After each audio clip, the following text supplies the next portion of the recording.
Recovery means to me is freedom and peace. There is hope. Recovery is awesome. Recovery works. Recovery is possible. There is hope. Recovery is possible. There is hope. Recovery to me means freedom. Recovery is possible. Recovery works. Recovery is always possible. It's fantastic. Progress, not perfection. Recovery is possible. Recovery works. Recovery is a journey, not a destination. Hello, and welcome to Montana's Peer Network Recovery Talks podcast. I'm Jim Haney, Executive Director. Thanks so much for tuning in to another episode. Today, my guest is April Seat. April, welcome to the show, and do you want to introduce yourself? Yeah, sure. My name is April. We already acknowledged that, but Yeah. I'm on the board of Montana's Peer Network. I'm a board member, and I also work for Hope Rescue Mission. I'm the director of outreach for that in Missoula, Montana. And I don't think you and I have ever recorded a podcast. Nope, this is our first time. Yeah. We've talked about it. Yeah, quite a bit and about a lot of different, Yeah. topics. But it's really good to sit down and start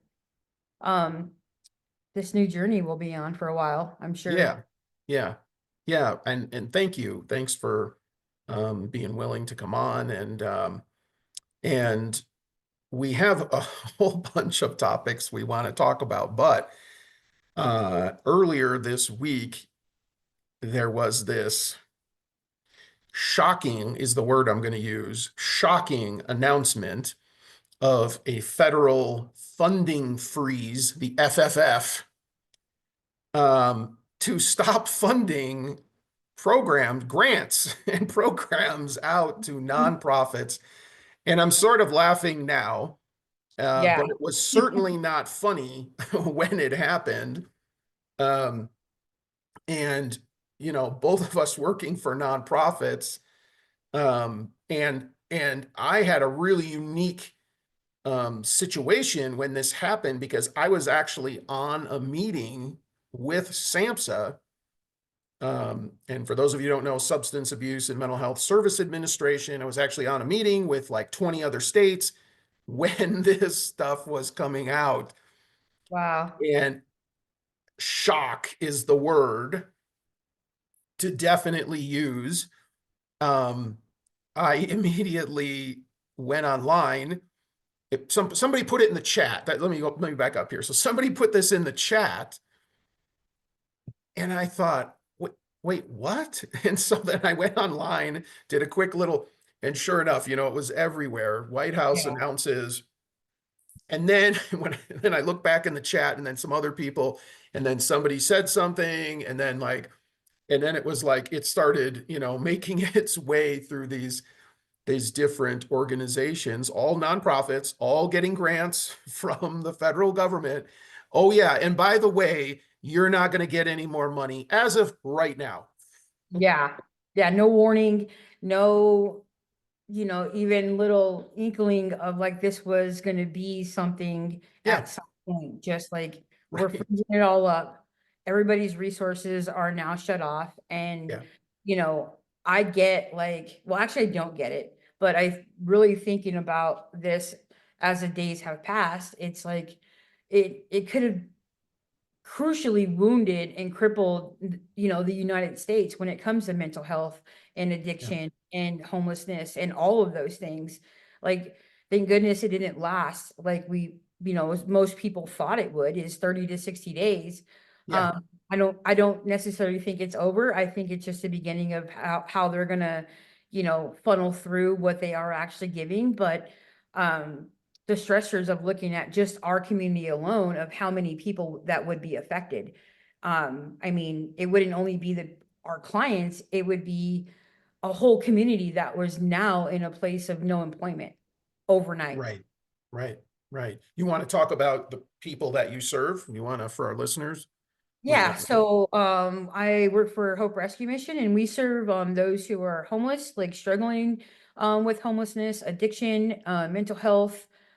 We do have a recovery program at our Women's Center We have 2 drop-in centers where we're helping those who just need to get back on their feet, and 1 drop-in center is our temporary safe outdoor space, really helping them from the ground up. Like they're coming in as raw as you can get, meeting them where they're at and walking them through the process of what transformation looks like. And it's been hugely successful. I mean, we're at a 68% success rate for last year. And it's hard to Nice. get people housed. The year before that, it was a 73% success rate, but we do continue to work with these folks, and a lot of them we work with are actually self-resolving, and and quite a few of them are people that have been discounted in the world already, of like, they don't want help, they don't want to change, and what they needed was an opportunity. So I love that we get to be a part of this and operate it.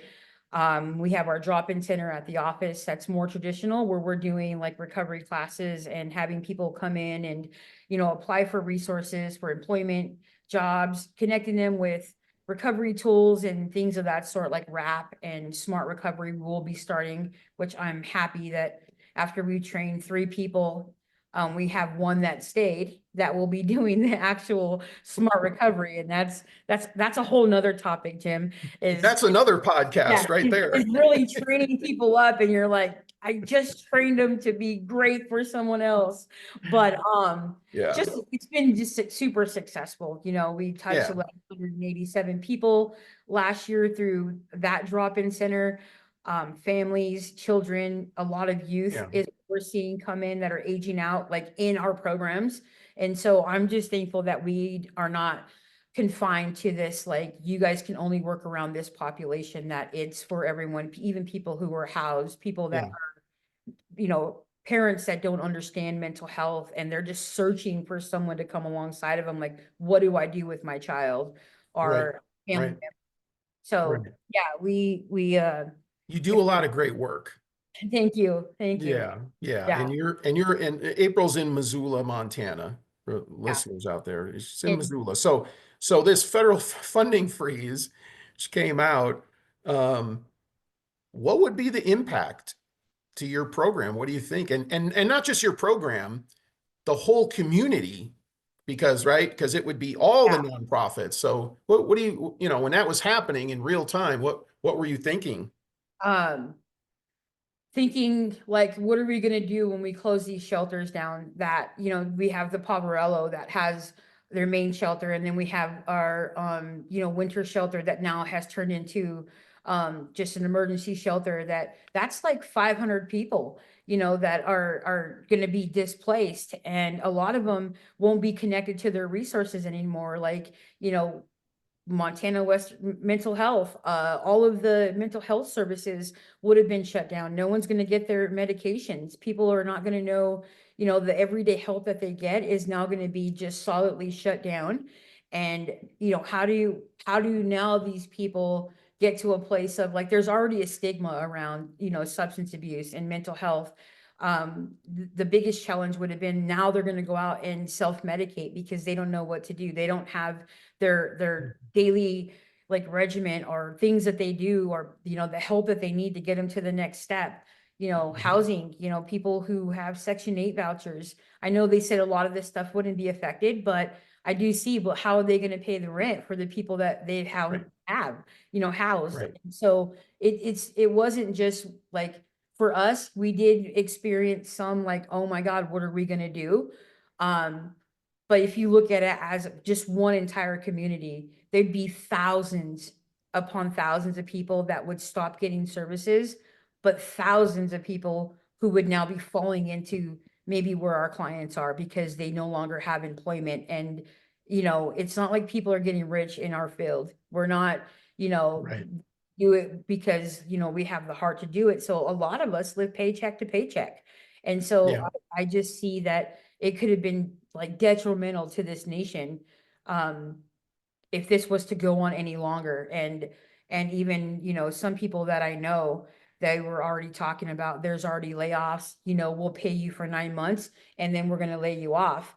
But it's good that they may have had that 9 months worth of payment, but now we still have thousands of people without services. Right.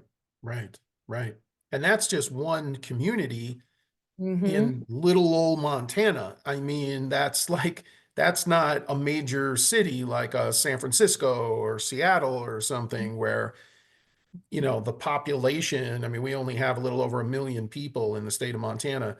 I mean, there's more than that in one major city in the US. It could have been catastrophic. I know for Montana's peer network, we don't do direct services, but in terms of like, how do you keep your staff working? You can't. I mean, so then what are you doing? Right? You're going to lay off people who get, you've invested, like you said, time and money and training them and getting them right, mentored and up to speed, and they're doing good work. And then you go, oh, and the one thing that shocked me about it was there was no notice. Mm-hmm. It was just like, hey, we're shutting off the funding for everybody, Yeah. right? Like, it wasn't like, hey, at the end of the month, we're going to have a pause and we're going to start reviewing these things. And, right? It was just instantaneously, and you're expected to somehow overcome that. I mean, my organization doesn't have millions of dollars in the bank to overcome Yeah. something like that. I mean, no way. There's just no way. And it could be, like you said, catastrophic to the small organizations for sure, the medium Yeah. organizations. But then, like you said, you're pushing all these people who are already living kind of on the edge.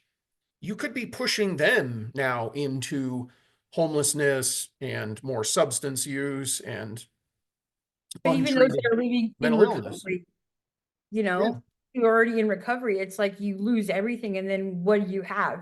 Like, yeah, people, yeah, just like when COVID hit, a lot of people went back to using because yeah, things were shut down. They didn't have yeah, the yep, resources they did, and it changed yeah. for.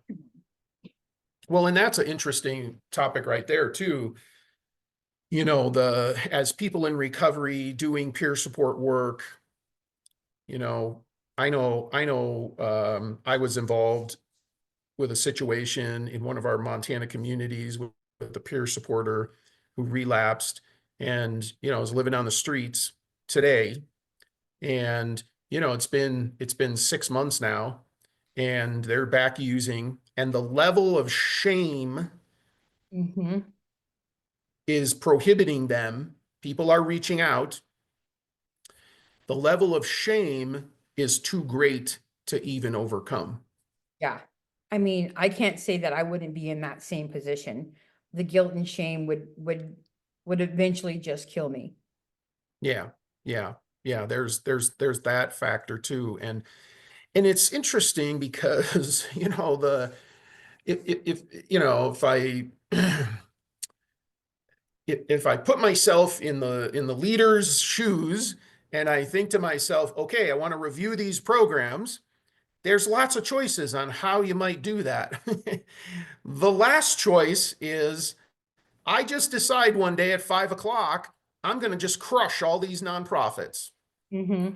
I mean, to me, it's so ill thought out. It's really disturbing in that aspect too, because I'm a leader of my organization. I can't make rash decisions and Mm-hmm. just do these random things that are going to injure my employees or the people, our partners in the community or whatever. Like, I mean, you really have to be thoughtful in the decision-making process. And that clearly didn't happen here. No. And the, so the freeze came out and we all sort of panicked there. And then there was this injunction that said, oh, hold on for a week, right? Almost like a week. Mm-hmm. And it was like, oh, okay. But you're still in this like, and then Christ. and then what, another day, I think, and it got rescinded, right? And we all kind of went, oh, but you said it. I don't think this is the end of this. I don't think it's the end at all. I think it's just buying time to figure out another approach. Yeah. Yeah. And do I think that some things need to be filtered through, and like, where are they spending money? Absolutely. But there's a right way to do it and a wrong way to do it. Yeah. And, if we look at the mental health system already, it's already a joke. And so, like, let's freeze everything in one day. And I do believe like that is the most detrimental thing right now, is shutting down anything in the mental health, arena would be just dangerous. Yeah. And Yeah. we need to think about life here, Yeah. and actual American people that, that we hope that they're making the right decisions. We hope, and Yeah. I don't think that anybody fully trusts the decisions that are being made, but you do Yeah. hope that they're being done with the right intentions. And when they're Yeah. not, it's like a blow to the gut. We had one Yeah. president that, I should probably clear steer of what I'm about to say, but that just did not understand or know what he ran for, apparently. But it's like, just these dramatic things that have happened in the past 4 years. It's been crazy. It's been insane, or more than 4 years, or Yeah. whatever it's been. But I, Yeah. I think that at the higher level in those seats, they really need to start paying attention to recovery and mental health and substance Yeah. abuse a lot closer. Like, you say there's 1 million people in just the state of Montana, and we're estimating what 25% of that is people that are homeless and are struggling substance abuse, or I don't even know what the percentage is, but I know just a point in time count alone where it's raised from year to year to year. And Yeah. it's a lot of people. It's just, you know what I mean? Yeah. It's a lot of people that are either going to die on the streets, and now you're adding to that with Yeah. having people lose employment because, you know, a decision was made, and now we all Yeah. have to suffer the consequences. Yeah. Yeah. Exactly. Yeah. In the work we do, we're all people in recovery. And so those are trip hazards, losing your job, right? That can really trip you up in your journey to be healthy. Losing your job suddenly is definitely one, or, your partner or spouse or whatever, or family members. And yeah, it just, for me, I just keep using the word shocking. It was just so shocking. It was just like, I can't believe somebody thought that was a good idea. Um, and I'm hopeful that a new plan is developed, and I'm with you. I think government does need an overhaul. There's lots of inefficiencies, and I have no problem with that whatsoever, none. Yeah. But you Yeah. can't do an across the board, shut it all down. We Mhm. went through this, and you said it during COVID, where we shut everything down, and we are still recovering from that. And we're in 2025 now, and right? So Mhm. 4 full years ago, our entire nation got shut down in an instant, and we're still not okay. No. Nope. And we're still not recovered from that, and I don't know if we ever will. The new normal, you hear that term a lot, the new normal. And it just seems to me that we need leaders to make sensible choices. Go ahead, review the programs, no problem, but there has to be something in place. I know, again, I was on a call with SAMHSA, and we asked for answers. We asked, well, what do you want us to do? And their response to us was to keep working, that they're not going to fund us, but keep working. Yeah. And you know what I mean? And so it's like, even that is just like, well, do you go to work and not get paid, but you want us to go to work and not get paid? Like, Yeah. right? Like that kind of stuff is just, and we went through this in Montana, right? With our own contracts and non-payments from the state of Montana. We went through this a year before, and we see some programs have still not recovered, Yeah. where contracts are held, payments aren't made, and you're expected to continue to work by the government, federal or state government, Mhm. and you're not being paid for the work you're doing because we're in social services. Yeah. Yeah. I think that there's this thing where it's just like, because they know you, April, they know you're so dedicated and passionate, you'll work for free. They know Jim and his company is so dedicated, well, they'll just keep working for free. And it's okay if we don't pay you for 5 or 6 months, or we hold your contracts. Oh, that's okay, because you're dedicated to what you do. But if you look at other industries, they wouldn't tolerate that stuff. No, no, no. And it's even like more to that. It's like, why not like let us know? Like they know that there's gonna be some like things happening, and there's gonna be wait time, there's gonna be like these things are happening, because these things can't happen without some notice in the front end. Right. And so I do think that, like, okay, help prepare us for what we're about to face. Yeah. Help let us know, like, okay, Yeah. if it's gonna sit in an office and they're backed up for months, like a good answer would be like, yeah, this is what we're going through. It's not like we're heartless to not understand that sometimes there's issues that are gonna arise in Right. government and state. But it's the transparency is what boggles my mind, is like, Yes. how hard is it to be transparent about the reality Yeah. of the situation? Yeah. And Exactly. and like God only knows how we got through all of that, because we don't have the money as an organization to staff just my department alone. There's just no way. It's all from grants and, Yeah. my partial of my salary. So it's like, when you have to look at your team and let them know, like, hey, we've tried all we could, but there's just no way we can keep you, because we don't even know what's going on. We can't even offer them an explanation. And Right. that's the hardest part about it, is just the not knowing, but we have people that are depending on us to know something. And so Yeah. I do think that, like, yeah, these, I can understand when things happen. It's just about letting people know. You know what I mean? Yeah. And Yeah. giving us the heads up, like, hey, we Yeah. might not be able to pay you guys for 5 months. And instead of just this no response, or Yeah. are a real, you know, premeditated response, because some of them didn't know themselves, but some of them do and don't want to, like, who knows? Like, it just makes your Yeah. mind wonder to, like, Yeah. what was really going on. Yeah. Exactly. Exactly. And it's really hard running a nonprofit. Most nonprofits fall into this description. You run on really thin budgets. You're here to just cover your costs. You're not here like a for-profit. You're not trying to make money for your shareholders and all that kind of stuff. So you're running on these really thin budgets.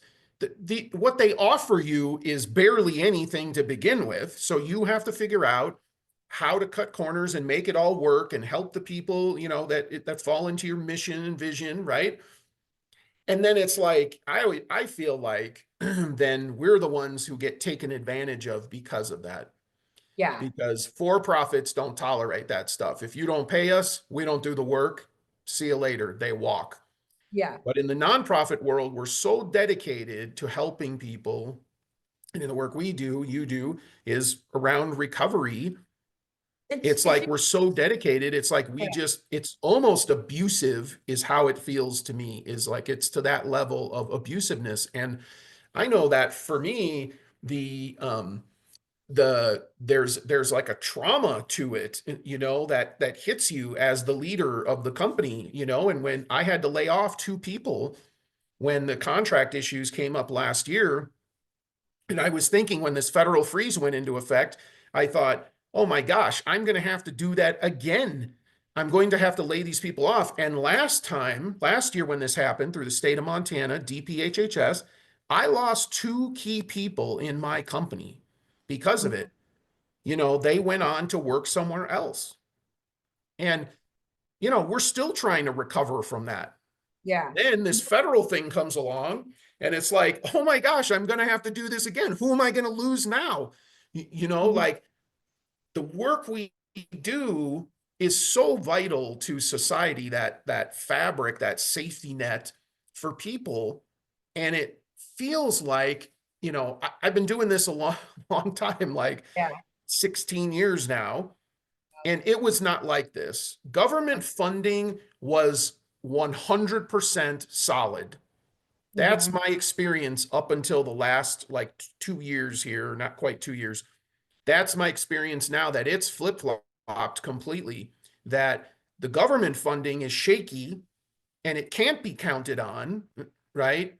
And that foundational money is solid, but it didn't used to be like that. It used to be the reverse. It was like if you got a government contract, man, you were good for that whole term, whatever, 2 years, 3 years, 5 years, whatever it was, you were good and you could run your programs and not worry about these kinds of things. And now it isn't like that, in my opinion. It's I not think like they that at just all. kind of forgot about, like, we're not just selling a product, you know what I mean? Exactly.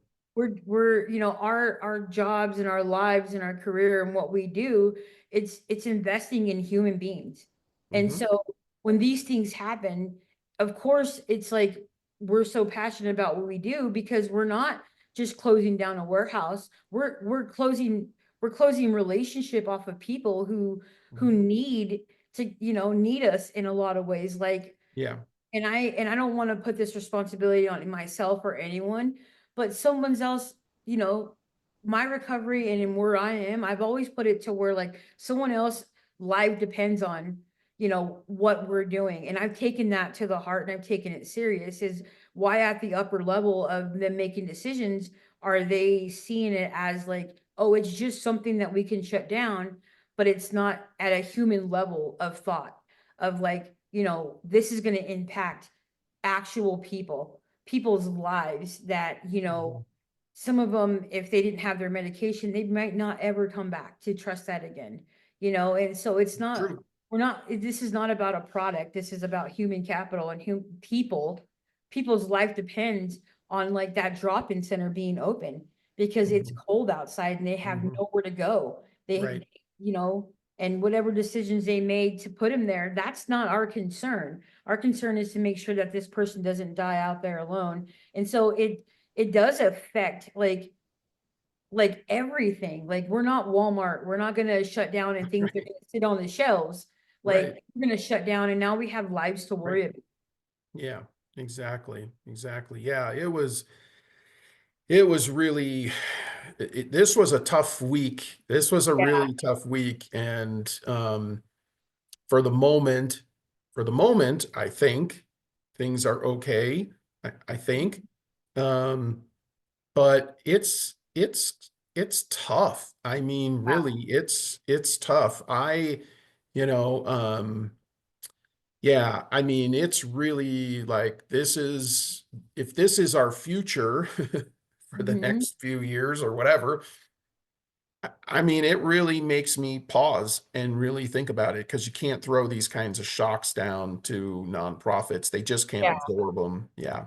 Yeah. Yeah. And I was just looking back on my phone to that YouTube that I sent you with, that the secretary, it just lost my mind, RFK Jr. or Yeah. whatever. Yeah. Kennedy. Yeah. Yeah, Kennedy. He's and yeah, got the showing, hearings. Yep. yeah, but in there with this testimonial saying, I was an addict for, 14 years on heroin.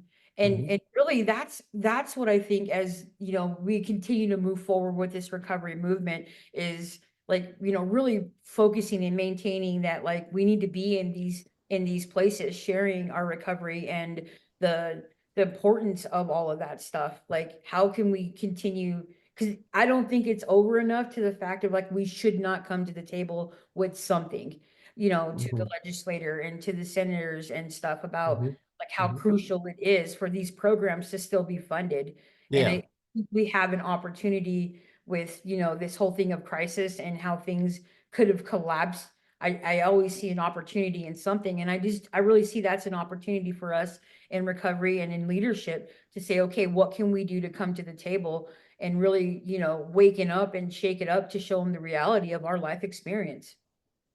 Yeah. That's a good point.